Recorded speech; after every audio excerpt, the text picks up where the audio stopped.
大家好，我们是Denso台湾，我们Denso集团是全球第2大的汽车零件供应商。那我们在台湾呢，将近40年，我们公司在桃园跟杨梅。那主要除了汽车零件供应以外，我们在台湾也支援了2个比较大的自动化的事业群。第一个是机械手臂，包含机械手臂自动化工程的相关的解决方案；另外是跟机械手臂以外的工厂制程相关的barcode、QR code、RFID 的解决方案。那目前每年在台湾我们参加自动化工业展，提供许多不同的解决方案，请大家有兴趣的时候可以来我们摊位参观，谢谢。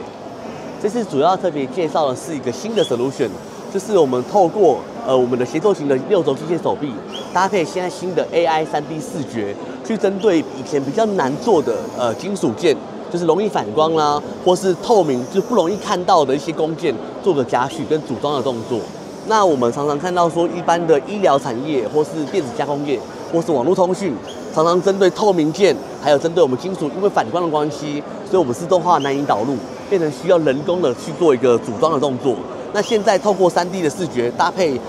协作型的手臂，可以人一起配合工作，导入我们自动化的工程，那节省我们很多人力，降低我们生产成本。